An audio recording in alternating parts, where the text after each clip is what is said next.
I'm an ex-army officer, happened to serve in the army, came out, joined Punjab Civil Service, got into IS, worked various assignments. That's really like in a family of doctors. So I had a chance to interact with these, my brother, cousins and all that. I used to put a lot of these questions. And then we had set up a very modern dairy farm near Chandigarh about 22 years ago. There's a loose housing system, something new at that time, and the milking parlour. That time I think in the total the state of Punjab, we had just 2 or 3 milking machines. So a lot of curiosity was there among the farmers to see that how can you milk the animals with the milking machine. Now of course a lot of these milking parlours have come. So I have been running that dairy farm myself, right from purchasing of animals to sale. Then we found that we were getting the adequate price. So then we set up a milk processing plant. So very compact milk pasteurization plant. Then we had been selling pouch milk plus milk products in Chandigarh. So set up in 96. Until 2004 we had been selling. Then we stopped it because people started claiming the quality of milk, which we didn't want to be part of that to sell the adulterated milk into the consumers. So now we have leased it out to some party. And recently, about 7-8 months ago, we have started supplying our own fresh milk, farm milk, direct to the consumers. That's what Mr. Chansing had mentioned, that there was a demand from the consumers that somehow with this, this awareness coming in, that we are getting the good milk, what means the quality milk. So like Madam said that why are you buying? Why the consumer is buying the pouch milk? She said because of the trust. Because of the trust you have in the pouch. It is being sold by some company with a name. It could be Vita for Haryana or Vedka for Punjab, or it could be Amul or Mother Dairy, whatever it is. But point to go into is that milk a quality milk which the consumer is paying? But is it just a faith on that brand or on the pouch? What happens beyond that? Or prior to it gets packed in the pouch? So I'm very fortunate that I have been coming to NDD Canal earlier also, and whenever I want to discuss some issue or wanted to know more about this subject. So I'm very fortunate that I'll be sharing my experiences with you, and we're going to be the dairy professionals for the dairy industry of the country. And us being the prestigious institute of the National Institute. And but now more or less I think the focus is more on the processing of milk, if I'm not wrong. So I don't know how much exposure is being given to the students whom this dairy technology is being taught. That what is the source of the raw material?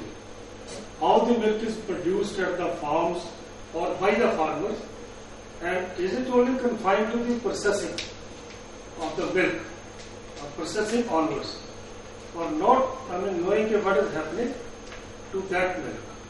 That's it. Is it? Do you take them to some farms or outside or show them are they aware about the quality of milk which is there? Or BTech students, BTech data technology students study some of the production aspects in the first year, and they will be having some, exposures to farm. But we have other disciplines where PG studies are there. They are very well exposed to these production practices. So I will be concentrating only on the quality of the milk. If I make a generalized statement, as far as the consumer is concerned, because we are consumers too, every one of us is a consumer of the milk. And milk, as we take it, is the most essential food for the humans. So you cannot take it out from your diet. It's milk, and especially keeping in view its nutritional value. I need not to go into all those technical things what all milk has, because all of you know much more than me about the milk and its quality and the nutrition, the ingredients it has. But now the stage has come and this deterioration has been going on very fast. And if you make a general statement that milk is at present 100% grunted adulterated. So this institute, you people sitting here, can judge whether I am making a false statement or you will agree with me to some extent. I as a layman or maybe as a consumer, but I understand it, that when you milk the animal, the milk comes out at the body temperature. Do you agree with me? And after that, this being the ideal medium of food, it starts getting contaminated with the bacteria. And it is basically, if you do not immediately chill the milk and bring it down to the safer zone of, let's say, less than 7 degrees or 6 degrees, whatever you have been taught, and allow it for a longer period, the quality starts, getting bad. So the only way to ensure the good quality of milk is that you immediately chill it, bring it down temperature, and then right from there, whether raw or pasteurized through the milk plant, you take it to the consumer in a cold chain. So do you agree with me or not? You agree with me or not? Yeah? So what happens to the milk if it's allowed to pass through many hands? And it's a collected morning, evening at the village level in the cooperative societies, and that milk goes to the chilling center, gets chilled, comes to the plant, gets processed after sterilizing, taking out the cream, etc., and then various grades, and then goes to the consumer through the those selling shops. You might have seen, the milk lying in the veranda, even I think in your town also. Lying in the verandas when the temperature outside temperature is about more than 40 degrees. It may be pasteurized. But even the pasteurized milk, which has been made, free from the pathogenic bacteria, but still non-pathogenics are there, and you will still call it, if it's allowed to remain in that temperature for 3, 4, 5 hours, and then will the consumer be happy to consume that milk?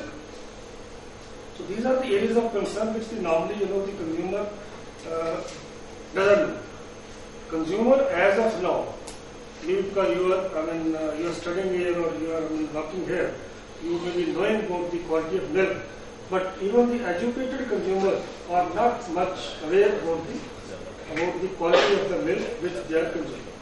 Basically, there are two sources of milk. One is from the milkman, other is from the organized milk plants. Now the quality of this, there is no other choice left with the collectors of milk than to use the caustic. The caustic soda starts getting added right from the beginning, and it goes right up to the consumer. And many more things which you can, you may not be aware of this thing, and especially the milkman. Milkman doesn't have any facility to preserve the milk. So whatever the milk is being produced in the evening, during night time, so this just by addition of this ice doesn't help much. So he is using all sort of things, including the formalin. So formalin is mostly very widely being used, and not to talk of the other things like the oxytocin. I don't know, it's again a subject of controversy whether this 100% use of oxytocin on the buffaloes and the residue of the oxytocin coming into the milk, and whether at the time of pasteurization it affects those or it still remains.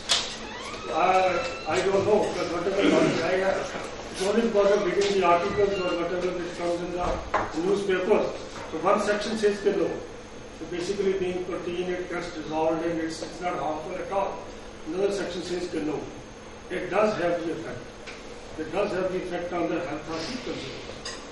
So I don't know, I'm not able to comment whether this side or that side. So anyway, the quality of milk is getting deteriorated day by day. There's the one issue. And there are another factor which we find that milk is the small producers, milk producers in the villages. They are leaving, they are going out of the milk production because of many reasons. The next younger generation doesn't want to work with their own hands, or they find the income from the land, from other crops is more paying than by growing fodder, feeding the animals and then selling the milk. So because of these 2-3 reasons, the number of small producers is going down day by day. And another trend has come in, which we call them as the commercial dairy farming. That is to produce the milk in a sizable quantity by the farmers. Or like Dr. Patel said that there are people who have started coming to NDRI and requesting for some consultancy because they want to set up a big size dairy farms. So this trend has come in, and mostly some of the well-to-do companies also, they are thinking that this milk business or milk production is going to be very paying in future, and it will be very sort of a profitable business. So they have started thinking of now setting up a big size dairy farms. So apart from that, there are young boys also who have started enlarging their farms. And their problems again are their issues concerning that they are not getting the the adequate price of milk, or they are facing a lot of other kind of problems. All of you may be aware that at present, because of some, I don't know, it could be, you can say, policy on the part of government or not having a proper planning or forecast, the country did import some milk powder, skim milk powder. And now the country is having a lot of surplus milk powder lying in the country. So with the result that the prices of milk powder have gone down, all these companies, the private companies and the semi-government, the federations, they have started decreasing the purchase rate of the milk. At present, you will be surprised. The latest trend, like in our state Punjab, the pure cow milk is getting rate something around 80 rupees a litre. Last year he was getting 20 to 23 rupees a litre. So the dairy farming is come under a lot of stress. People have started now selling the animals because they find it is becoming unviable for them, this business of this activity of milk production. So you as a dairy professional, I thought it may be a matter of concern for you also, since ultimately you will be going into that dairy industry. So what will be the future? Or will this trend will affect in any way the activity of the dairy industry in the time to come? If the country will have to import the milk in the form of skim milk powder or other milk products, then naturally, we will be not self-sufficient in the milk production. And what to talk of the nutrition security of the nation and the other related subjects also. So I will briefly be running over the slides and giving you just an insight of the issues, the major issues which are related with the dairy farming.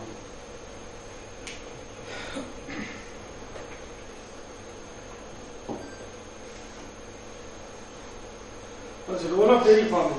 This economic development need not to say it does contribute in the economic uplift of the you can say ruralite farmers, those who have small holdings, especially for them.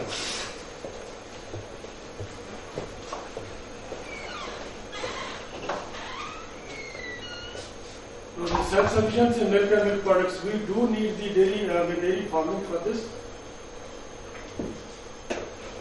Nutrition security, as I mentioned briefly. Now this latest modern technology adoption of this viability of commercial dairy farming.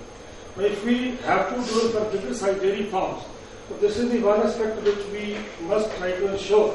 If we do not ensure the viability of the dairy farms, then naturally one would not like it to come into the dairy farming, or if he comes and if he is not successful, he will be out of the tilt.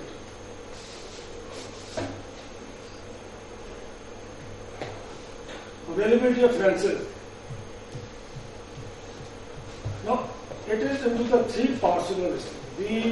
What we have been advocating, what we have been stressing at all forums and saying that finances is the basic requirement for the dairy farming.